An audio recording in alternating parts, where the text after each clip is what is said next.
Losako Nabaimboka Wabino, prophète Mbi Élysée, messager de Jésus-Christ, défenseur et peuple congolais, Motambwisi Alingomba, un Congo libre.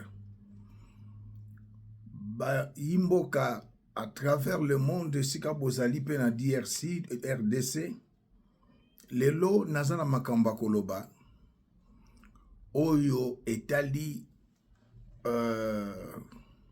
accord ya RDC Rwanda. Dans le Belaki Bino, que le président de la République a teki souveraineté en Mboka Nabiso, c'est la haute trahison.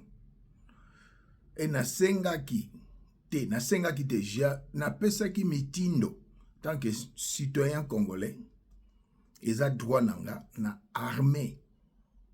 Pour ça, on a congolais, bobima na balabala, boza na kat na distraction population, na pesaki mitindo na armée, bo kanga, Félix Antoine Tshisekedi pour haute trahison, bo sambisa ye pe bo condamné. Armée aux la sergent Kanga Félix Antoine Tshisekedi, bo sambisa ye bo condamné pour la haute trahison à Teki Mboka. Yambona kota na mozindo, tolanda réaction ya mwana mboka Denis Mukwege, prix Nobel de la paix. Alobi, accord de la paix avec le Rwanda. Comment accepter d'abandonner notre souveraineté? Dans le Belaki Bino, la émission, le 27. Comment accepter de légitimer l'occupation d'un pays agressé? Pays n'a pas agressé. Félix Antoine Tshisekedi, président de la République, a légitimé l'accord Royo, a signé un pays occupation, pays n'a pas sous occupation à cet instant. État congolais ali sous-souté, na makambo Félix Asali. Yamisato, alobi, comment accepter le bradage de nos ressources minières? Natangela kibino 9 dispositions ya accord Royo mingi batangi angote. Alobi lisusu, comment sacrifier la justice sur l'autel d'une paix qui ne pourra qu'être fragile, car l'accord de paix plante les graines de la répétition des conflits et des atrocités de masse. Azali contenté en tant qu'intellectuel nationaliste dont l'intelligence n'est pas corrompue, voilée comme les autres. Mais mboka ezo tambwisama na bangwalima en cravate, miyibi en cravate, bakamati mboka bateki. Yambo nakota na likambo nazanango, o ezali ko préparer peuple congolais. Dans 30 jours, boko mona makambi ko sala mana Est à Congo, boko yina Félix, pe boko baye Félix, boko pesa biso ba otozoloba. Nangao na zoloba na basusu raison lokola bopesa kuluto honore Rwanda. Tolanda chaîne ya télévision ni ya Rwanda, bas émission en français. Peuple congolais, non commentaire. La République démocratique du Congo, au début, elle n'était pas assez flexible. Et c'est normal, parce que quand vous êtes dans ce conflit, la RDC ne se sentait pas menacée. Parce que quand les accords s'est passés avant, ils pensaient qu'ils allaient mener une guerre contre... Ils se préparaient à une guerre contre Rwanda. Ils ont perdu celle-là, cette capacité. Donc, ils gagnaient du temps pour s'armer, s'organiser, se préparer, etc. Ils ont perdu cette carte. Et ils ont montré leur carte, comme on dit. Donc, ils se retrouvent dans une position de faiblesse. Ils étaient sur le point de perdre... Ils avaient perdu Alikale, ils étaient sur le point de perdre Kisangani. Donc, ils ont tempéré leurs ardeurs. Et ils ont mis un peu d'eau dans leur vin, là, comme on dit. Et donc cette fois-ci, la prise de Goma et la neutralisation de la capacité de la RDC à attaquer le Rwanda a ouvert la voie finalement à ces accords. D'une part, mais d'autre part, cette fois-ci c'est la RDC qui était demandeur des accords. Oui, parce qu'ils savaient qu'ils étaient en train, ils avaient perdu leur capacité militaire, ils avaient perdu leurs forces régionales qui étaient là en soutien. Les Nations Unies avaient été battues, la SADC a été battue, les mercenaires avaient été vaincus, la Goma avait été pris, les armes et munitions avaient été prises, ils avaient été neutralisés. Environ 70, je ne suis pas un expert militaire, mais une grande partie de la capacité militaire de la RDC avait été anéantie. Donc, ils étaient amenables cette fois-ci à négocier. Okay. Alors, comme ils sont capables de négocier, les Rwandais aussi ne vont pas en profiter pour enfoncer le clou. Donc, ils ont aussi été assez conciliants pour s'entendre. Par exemple, il y a un élément intéressant qui est finalement aussi dans les colloques, une mission conjointe. Des opérations conjointes entre la RDC d'une part et le Rwanda, les deux armées. Vous vous souvenez de Amani Léo? Amani Léo. Donc une version 2.0 de Amani Léo où ils travaillent ensemble pour neutraliser. Oyoki, na katina no place oyo Amani Léo boyebi yango armée congolaise, armée rwandaise pour neutraliser soi-disant FDLR. Armée ya Abiyarimana Sakufa. Bakotaka na 94 tala ti lelo bato wana baza na age nini ezalaka lisusu te ba revendication ya lokuta ya lingaki avana loba bolanda ba Rwandais bazoya eza na accord le FDLR et la menace de toutes sortes. Si ce n'est pas le FDLR qui menace le Rwanda, les Wazalendo aussi menacent le Rwanda demain, d'autres, etc. Donc, toutes sortes de menaces. Le Rwanda a des questions de sécurité claires qu'ils ont mis sur la table.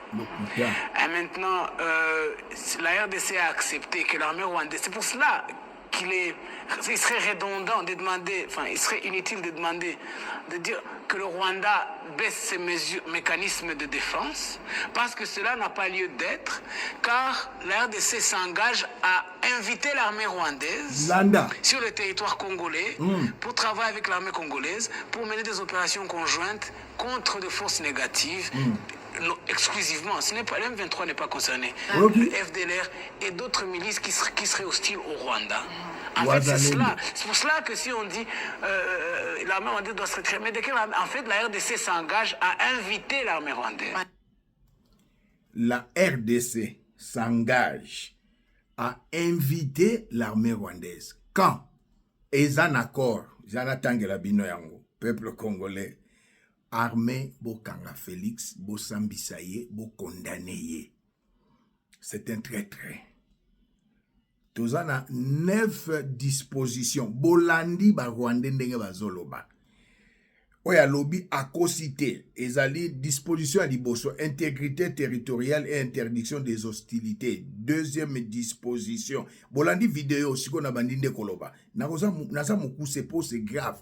Désengagement, désarmement et intégration des groupes armés non étatiques. Wana toye sikona oya misatu moto rwandais à lobby.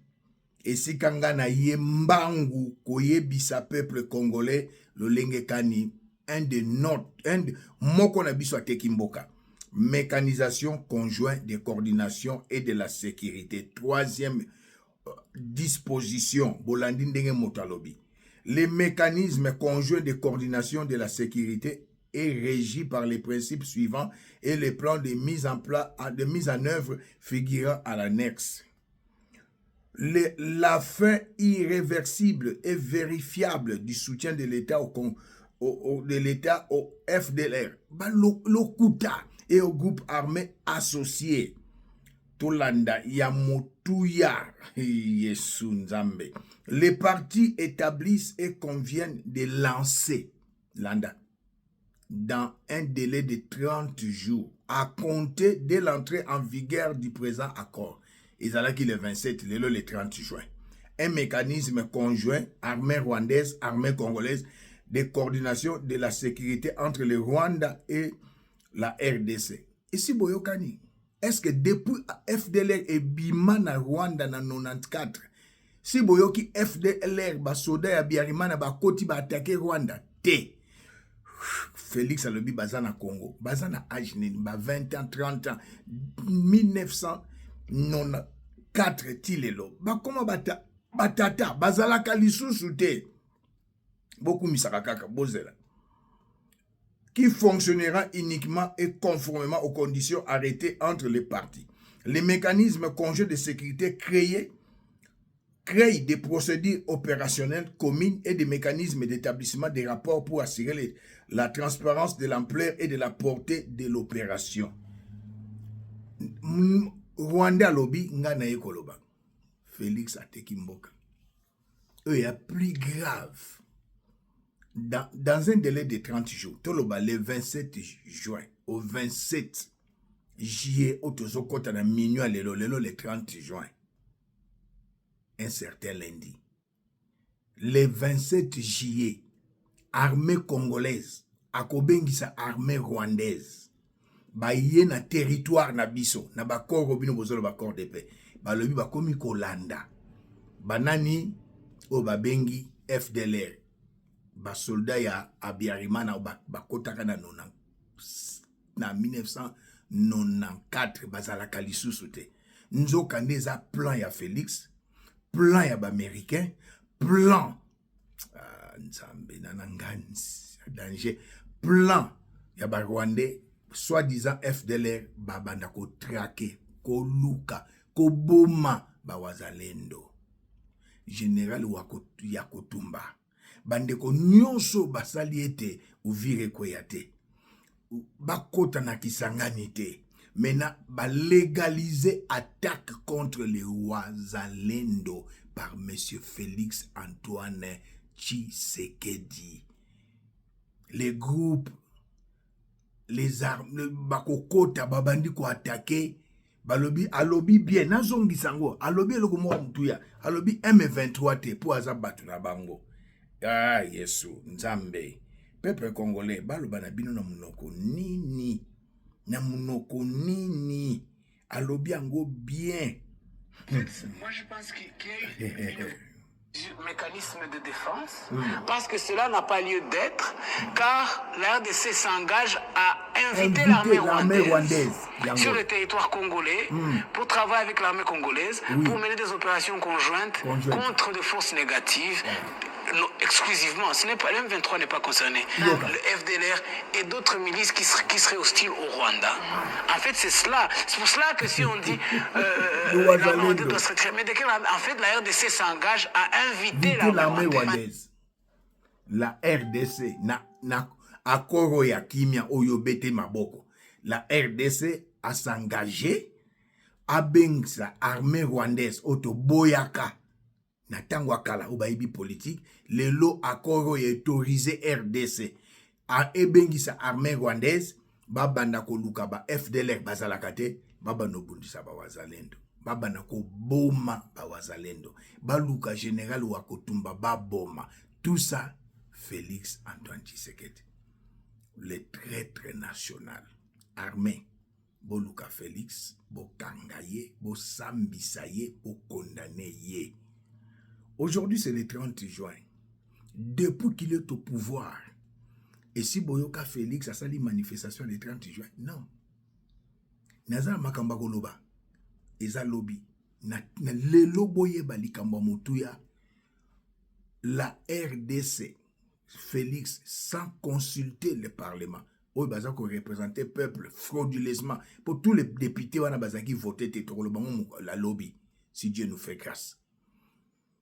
Félix azokotisa armée rwandaise na corps oyo ya RDC Rwanda basigné na Nations Unies. Armée rwandaise na délai à 30 jours botanga ezali na accord na disposition 3 na 2 depuis basigné accord le 27 juin le 30 juin un certain lundi lundi le 30 juin dernier jour ya mois de juin. Na délai à 30 jours, c'est-à-dire le 27 juillet, bako sangana, armée congolaise, akobeng armée rwandaise, babandi koluka FDLR. FDLR Zaramboka, monsieur le président Félix Antoine Tshisekedi. Pourquoi tu as trahi la nation? Pe babano koluka, babi force négative. Pour les Rwanda, force négative, ezali kaka FDLR te. Ezali pe, ba wazalendo. Pour les Rwanda, ba lobby bien. Rwanda lobby bien M23 te. Pour bangonde bazali ba patron ya M23, patron ya AFC. Donc peuple congolais otangi no compte accord te. Ozako akumisa, ozako loba, tanga senga accord na bato. Senga accord, tanga disposition 3. La RDC a co-invité l'armée congolaise, a co-invité l'armée rwandaise. Ah, baba ndoko luka ba wazalendo, baba ndoko boma ba wazalendo. Ce qui n'a lobby à lobby. Bolanda. Amani Léo. Ensemble pour neutraliser le FDLR. Et la menace de toutes sortes. Si ce n'est pas le FDLR qui menace le Rwanda, les Wazalendo aussi menacent le Rwanda demain, d'autres, etc.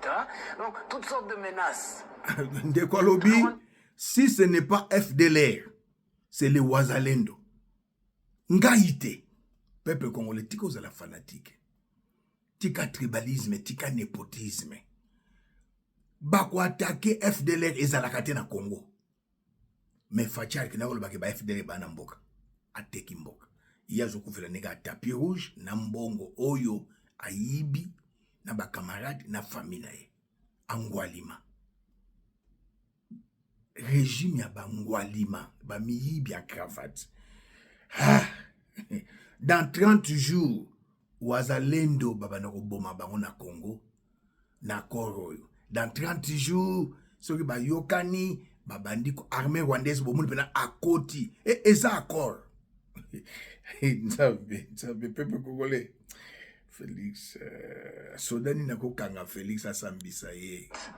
Des opérations conjointes entre la RDC d'une part et le Rwanda, les deux armées. Vous vous souvenez de Amani Léo? Donc une version 2.0 de Amani Léo où ils travaillent ensemble pour neutraliser le FDLR. Et la menace de toutes sortes. Si ce n'est pas le FDLR qui menace le Rwanda, les Wazalendo aussi menacent le Rwanda demain, d'autres, etc. Donc toutes sortes de menaces. Menace ango FDLR depuis 94 bakota na Zaïre bakoti na Congo 2001 tozongisi ekomi Zaïre ekomi elongwe Zaïre ekomi Congo mukolo nini boyoka FDLR a attaqué Rwanda ezate. Mais c'est le président Félix qui a vendu le pays. Donc armée congolaise bino bozo beta maboko na disposition 3 akobenga armée rwandaise opération Amani Léo. Kimia lelo to telemelaki yango bana goma ba telemelaki yango alobaki stop siko a légaliser yango na accord oyo bino bozo sepela ba wazalendo ba bundi ba défendre Goma ba défendre Bukavu ya yi trahison ba wazalendo lelo bazo bunda na Sud Kivu bazo défendre Uvira mais boko mona penza ke oui le 27 juillet armée rwandaise a koti accord oyo disposition 3 babandi ko luka FDLR alobi Rwanda muta alobi babandi eza accord ya Washington pona kimia armée rwandaise kota na mboka na biso armée congolaise azana makoki te ya ko luka FDLR ko kanga bango pe bazalaka na bango pete bato bakoti na 94 soka zalaki na 30 ans lelo sana mbula boni. C'est la calcul. 61 ans. Hein? Akobunda. Donc, Félix Antoine Tshisekedi Fachi a tekimboka. A légalisé balkanisation ya mboka. Souveraineté ya mboka ekeyi. Le 27 juillet, tozana binoawa, nzamba abatela yo, abatela ngai, mutu moko ta kufa, mutu moko ta bela. Boko mona pena armée rwandaise ekoti na Congo. Eko sala nini, eza na accord na troisième disposition, bazo luka ba FDLR, accord oyo beti maboko. Na batango bazo luka ba FDLR, bazo kota ba oti na bandeko na bango na Masisi, ba ina tenue militaire na tongo balongoli ba tenue militaire, ba komi banani Félix alobaki na poto banyamulenge baba ndeko na biso. Ils sont pas bayali une tribu fabriquée par Alexandre Guisaro, papa Alexis Guisaro. Alexis Guisaro abala cousine à Félix Antoine Tshisekedi, Clarisse Kankou. Voilà. Tolobate. Peuple congolais, un peuple se libère. Neti bozoli na kotelemate, armée botelema. Bokanga Félix Antoine Tshisekedi pour la haute trahison. C'est pas la première fois. À côté de l'armée ougandaise, Et si boyoki président Félix azolobake Uganda attaqué biso. Babuna zongi sima, babunda kuna na Kisangani, bafuta biso 10 milliards ya boy. Atuna ki parlement, ye nani président hein, azaka décision boy. Armée oyo kota lisusu tobengi ya ba Kenyan, bakota na Congo, basali semble bazobima babimate bazali. Azumboka kotis na EAC, mbala misatu haute trahison, ya sikoyo mbokekei. 1 mois bobanda koloba, prophète Elisa lobaki. Boloba te, eza bakor, baye koluka FDLR, mais depuis 1994, ti lelo, 31 ans, soda zalaki na 30 ans, soda zalaki na 40 ans, soda zalaki na 25 ans. Azana Congo, le kuta arrière base na bango za Congo te, bazalaka wapi, bavandaka wapi, président Félix. Et lobi na kwebisa binoke, président Félix azali M23 yaso, azali membre ya M23. Félix Antoine Tshisekedi est membre ya M23. Azosa a légalisé ma solo oyo, peuple congolais. Donc, babi, dans 30 jours, armée rwandaise, ba invité l'armée congolaise, ba traquer FDLR, yi bolandi alobi na M23. Bande ko M23, bo bongama, bo se défendre. Général Yakotumba, bo bongama, bo se défendre. Dans 30 jours, armée rwandaise, congolaise, bo baneko bundana armée bino bozala ki na armée congolaise, bozo bundisa armée rwandaise, siko armée rwandaise ako bundisa bino. Et adobi armée congolaise ako invité armée rwandaise, mais c'est du mensonge. Ba signé bakor, boyoki ba rwandais ba bimi.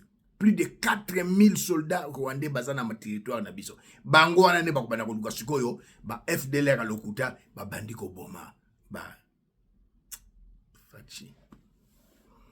Ba wazalendo, Fachi.